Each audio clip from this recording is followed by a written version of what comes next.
what would you like to eat? Honestly, Yeah, you're good. make me what you would eat. Oh, well. That's loaded. I want a half and half. What's funny is I will do it for myself, obviously, because I'm always experimenting. Yeah, and, sure.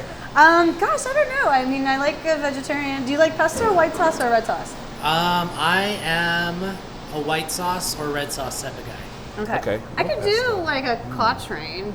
Quatrain's good. It's simple. Yeah. All right, so we're stretching out the dough. This is a smaller dough ball than we typically use in the shop. We thought we weren't sure which oven we were going to cook on, but we actually will use this one for our, we call it our barred bread. It's a garlic cheesy bread. So it'll stretch out to about a 10, 11 inch pizza versus our typical 14. But still beautiful sourdough. Want to talk about the hydration and stuff like that? Yeah. We're currently at around 63% hydration is what we're doing. Mostly because with my dough handling skills, if it's wetter, it's too sticky. It's hard to handle. So it's really a selfish thing. But I think we get the flavor and the texture. So we try and push hydration where we can. We do a sourdough. We have our starter. His name is Bill. Yes. As in Bill Shakespeare. Shaky. Shakes, we call them. And then every day I'll take about 100 grams off the discard there, and we beef it up to about 1,200 grams and let that sit over the day. And then we will do a biga type process where I'll take about half the flour half the flour, half the water from the dough recipe and combine it with that big feed. And that sits overnight at room temperature for about 18 to 20 hours.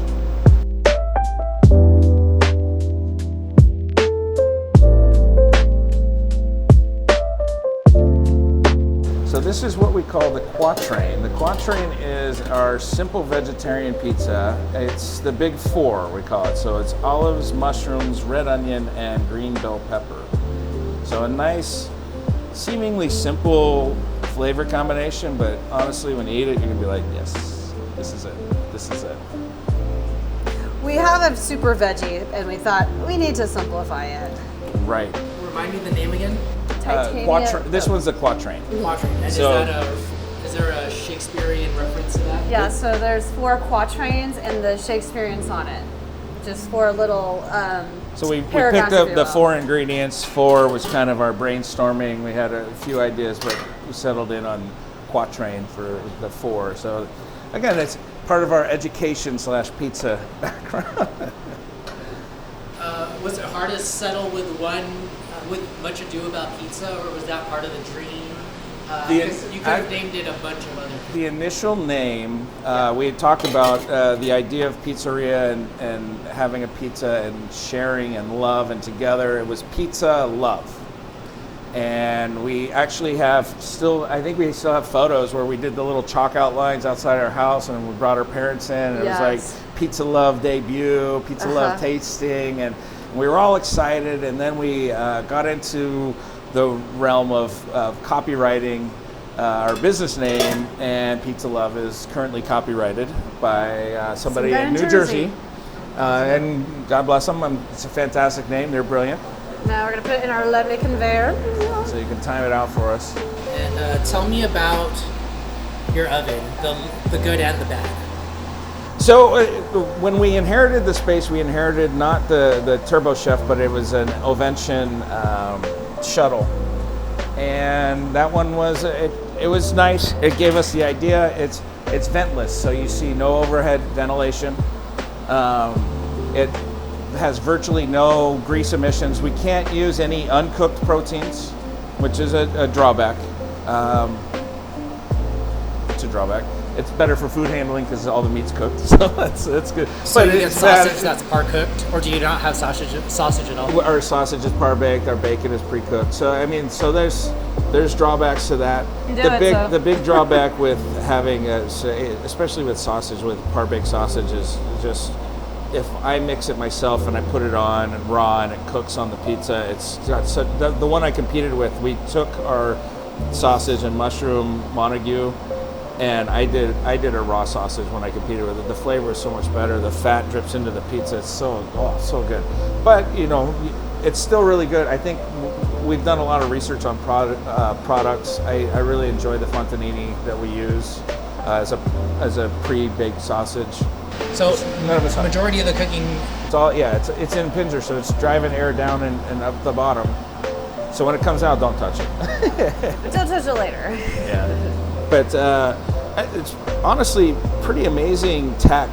For those starting in small spaces especially, you can double stack them if you have the right ventilation. Really, really versatile in what they can cook. It just depends on what your health department's going to allow for you. The oven is just right there. It's not. This is a table, right? So you're. This is a table. That's it. It's like a tabletop oven. When did you buy this oven? Recently. October. Yeah, October. Did you buy it used or new? We bought it new.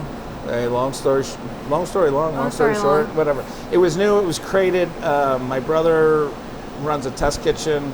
The rep for Turbo Chef. So when you rep the brand, I guess you had to buy the equipment that they were going to present in the place. Turbo Chef dropped them as a representative. They were stuck with an oven they didn't know what to do with. So I got to pay less than retail, which was the appeal of buying it new. What is retail? Retail on one of these is 20 to 25. Yeah, no, ovens have taken off.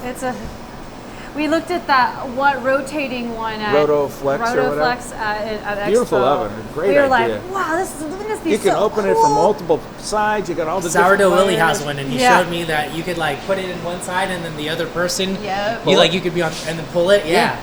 So cool. No. How much does that cost? 50 is the start. 50? To start. 50. To start. Damn. Yeah. and honestly, I mean. But that's ventless too. No, that was another thing. It was direct vent. So you need something. So you don't need a hood to run it. You would just need it to have a vent straight out. Which is cheaper than a regular than the hood. Especially if you get most of the stuff you do in a pizzeria, you're going to need the. I can't remember if it's type 1 or type 2. There's one hood that's fire suppressant. That's the one that starts to. That's costly. Ouch. Most of the stuff you do, you only need just pulling the heat off. Yeah. So you got good color already. We just want it. You can see it's a little soft, so we just want to give it a little extra time. We learned that from our pizza dad too. Yep. We were doing it. But he's got a big, long conveyor, so he opens the door, pulls them off, pulls a pan. That's it. He's like, you don't do that? We're like, why would we know to do that? All this stuff that people know that they think is trivial. Yeah.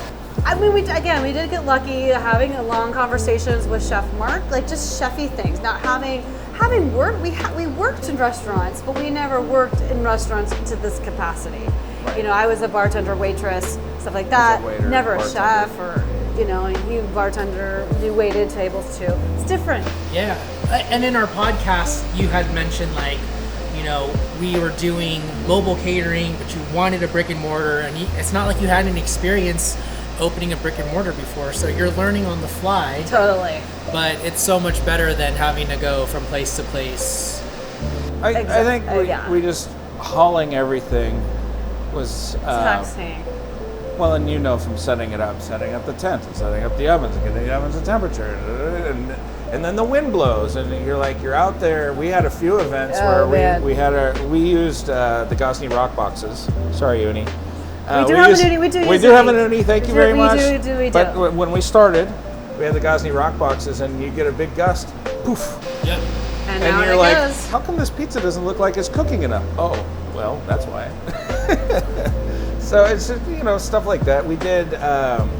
Local winery was doing Shakespeare in the Park, and they were doing Much Ado About Nothing. So we were like, oh, we totally have to partner with you guys. Let's go out there. Let's vend out there. Let's do this. Let's check the color on this. Oh yeah, that's done. That's it. Oh wow, that's nice. That's pretty good. I'm gonna put that to cool for just a second. We drop it right here. Not a bad cornicione, huh? Not at all. And we did that in July, and it was 108, I think, every day that we did it. It's 108 degrees.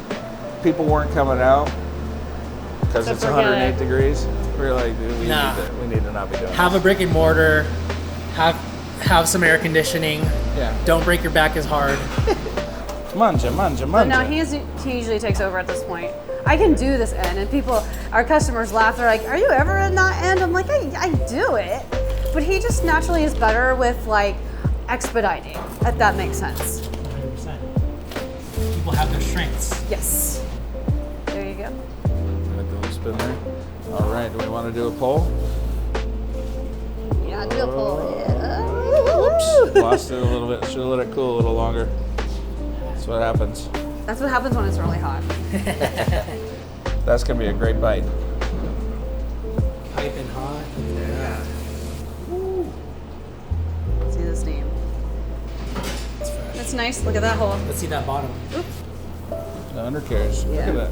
Good color, right? Look at that Yes. hole there. That's nice and crispy. Yeah. And all sourdough. Also, we're done. Impressive. All right, Dave Portnoy here. At this little place, much ado It's so about hot. something. It's I don't know. know. It's slippery. Dave, I love you. How Don't about this don't piece? kill me. There you go. Ooh. Gooey. Look at that. Gooey. Cheese is fantastic. Sauce is beautiful. Crust is excellent. I got to take a bite of the end. Yes. Get You have that to take it. sourdough. Yeah. Nice little tart bite. Soft. Goes down easy. Hey, let's cheers. We can all cheers. Cheers. There we go. Boy, that's a good pizza. I don't know how we're gonna cheers. we're but serving gonna this try. to people? We're gonna cheers. Ready? Everybody cheers. Pizza cheers. Woo! Cheers. Uh-oh. That's what I get for not going for the bite right away. Hot. That's what's good though. That's what's good now. That was good.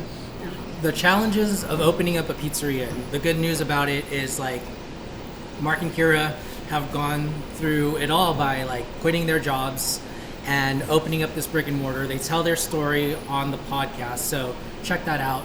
Final question when we wrap this is, what was your favorite part about recording the podcast? What was your favorite moment that we talked about? Favorite moment that we talked about? Yeah. I was thinking the favorite moment was just hanging out with you. Yeah, I was gonna say the Getting to same know you thing.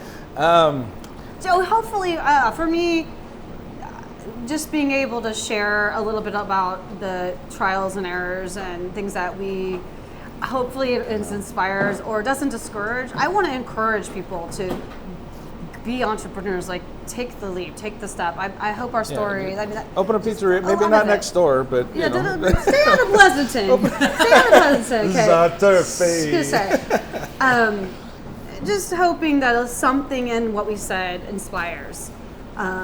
It's nice to be able to share some of the things that we've learned because people shared with us for us to get here. So Yeah. and reliving our origin story, not to go Marvel superheroes on it, but reliving our origin story a little bit it's fun to see where we were, to look back on where we were and see where we are, and then it's like, gosh, that's really only 2 years, not even 2 years. And that's amazing. And like